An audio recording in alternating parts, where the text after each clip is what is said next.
Assalamualaikum warahmatullahi wabarakatuh. Selamat sore, salam sejahtera bagi kita semua.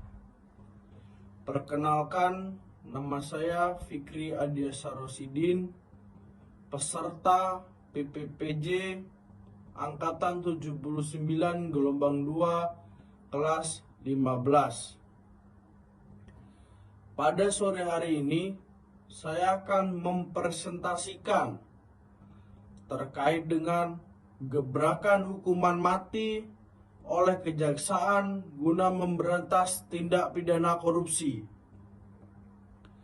Tujuan dari pemaparan saya pada sore hari ini adalah guna mengajak seluruh elemen masyarakat, khususnya ASN, untuk turut serta dalam melakukan pemberantasan tindak pidana korupsi di Indonesia. Korupsi bukan sesuatu yang asing yang kita dengar dalam kehidupan sehari-hari.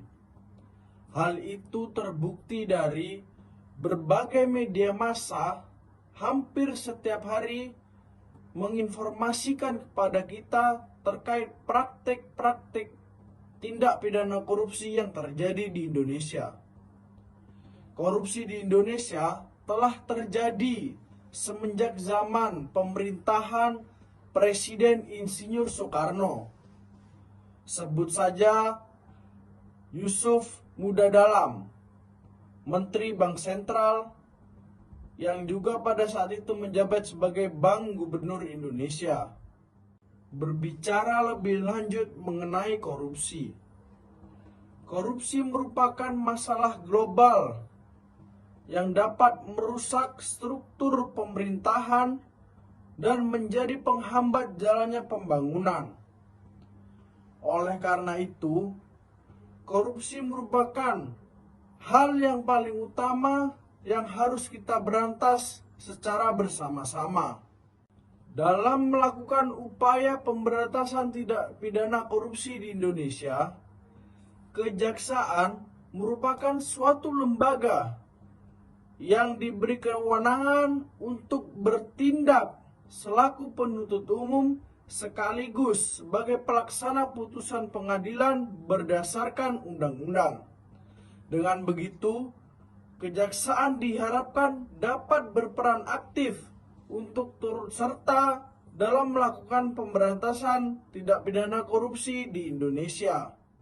Di zaman Jaksa Agung ST Burhanuddin, kejaksaan telah membuktikan perannya terkait dalam hal pemberantasan tindak pidana korupsi.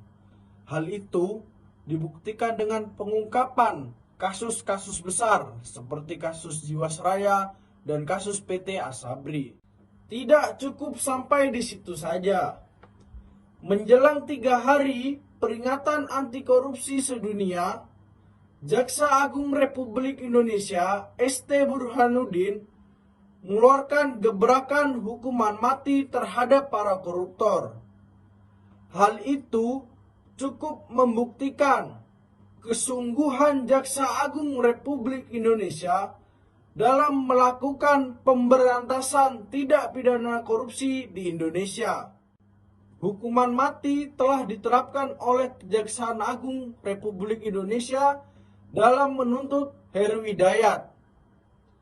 Heru Hidayat dituntut oleh Kejaksaan Agung Republik Indonesia dalam kasus dugaan tindak pidana korupsi PT Asabri. Heru Hidayat dan 7 orang lainnya dari internal PT Asabri diduga telah merugikan kerugian negara sebanyak 22,7 triliun rupiah. Maka dapat disimpulkan, korupsi merupakan kejahatan luar biasa atau extraordinary crime yang tentunya juga membutuhkan penanganan khusus atau extraordinary punishment dengan penerapan hukuman mati. Tetapi hal itu tidak berarti apa-apa tanpa dukungan dari masyarakat. Maka dari itu, saya Fikri Adiasa Rosidin, Adiaksa Muda, mengajak seluruh elemen masyarakat untuk berperan aktif dalam melakukan pencegahan tindak pidana korupsi. Kenali hukum, jauhi hukuman. Masyarakat melaporkan, kejaksaan bertindak. Salam anti korupsi.